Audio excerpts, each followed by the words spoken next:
lentämässä, kuka lentää pisimmälle. Ja Eurooppa oli kilpailualueena ja Genevestä nousti ilmaan ja missattiin Eurooppa. Eli jos me täällä nyt missataan joku pelto, niin sillä se on aika pientä siihen verrattuna. Lauantai-iltana puolen yön aikaa nousti ilmaan ja Genevestä ja sitten siitä lennettiin kohti Marseillea. Marseillessa sitten mentiin 102 kilometriä tunnissa ja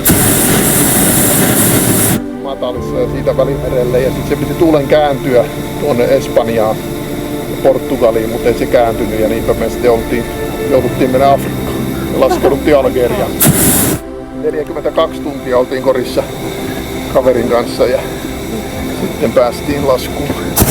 Maanantai-iltana laskeuduttiin, nyt me oltiin jo tuolla Marseissa takaisin niin torstaina. Meidät pidätettiin tietysti siellä ja aika nopeasti ja se oli meidän turvaksi.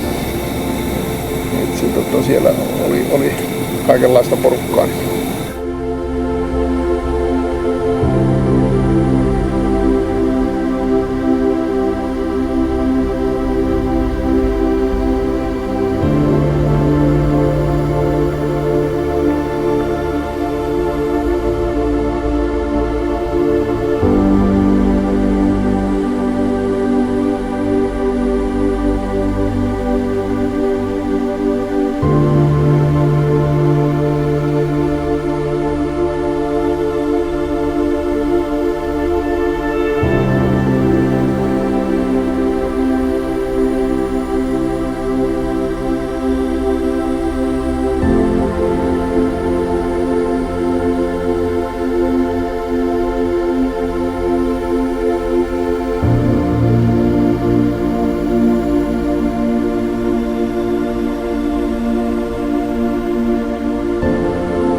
Pallolla lennettiin ensimmäisen kerran vuonna 1783.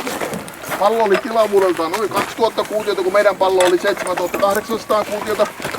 Versailles puistossa nostettiin pallo pystyyn. Alla poltettiin nuotiota. Polttoaineena käytettiin märkiä olkia, koska vedesin Montgolfierin, kun pallon rakentajat eivät tienneet, minkä takia se pallo nousee ilmaan. Luulivat, että se on se savu, joka sen nostaa. Kyytilää se kun arvottiin. Ajateltiin ensin, että laitetaan rangasvankeja. Kun en tiedä kuinka siinä tulee käymään, mutta sitten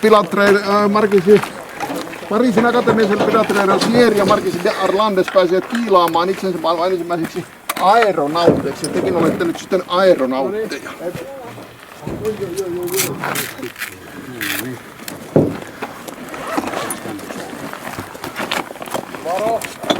Meillä on täällä kuohuviiniä, joka on täysin alkoholitonta. Niin, mä kuulin huokauksen sieltä. Ja 10 000 parisilaisia oli kerääntynyt katsomaan, eli huomattavasti sanakasta Pariisin väestöstä. Kuninkaallinen seurue arvokkaasti Marie Antoinette Louis XVI virkuttivat heille balkongilla ja arvokkaasti. Ja siellä sitten eivät ole varmaan koskaan nähneet, että joku vetää kuohuviiniä tien varressa. Ja siellä oli märkiä olkia mukana, eli siellä sitten lisäsivät tuulla mennessään siellä nousivat aikalaskeuteen mukaan 300-400 metrin korkeuteen. laskeutuivat Pariisin ulkopuolelle pellolle yhtä tyylikkäästi niin kuin mekin sähkölinjaa väistellen. Niin, ja siellä tuli sitten paikalle maanomistajat, joka ajatteli niin hallinnon alueita. Tuli paikalle ja ymmärsin, että on tapahtunut tämän historiaa. Suurtaan tuli Samppanien kerran ja näin ensimmäistä lentoa julistettiin Samppanjalla. Ja tästä juontajuuresta aina kun ensikertalaisia kyydissä yksikin riittää, niin selkeä koko seura saa nauttia Samppaniaa tai kuuhuviiniä niin kuin meillä. Jos niin on, että olisi käyty yhtään ensikertalaisia kyydissä, niin sitten joku määrätään ensikertalaisiksi, jotta pystymme nauttimaan tästä traditiosta. Ja aina on löytynyt vapaaehtoisia ensikertalaisia, ettei ole sitä ollut hätää sen suhteen. Näin, onneksi olkoon ja kuumalla pallon lentämiselle. Chin chin.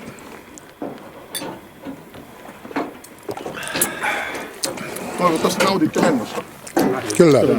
Ei ollut täysin vastenmielinen kokemus. Monesko lento oli? Noin 3000.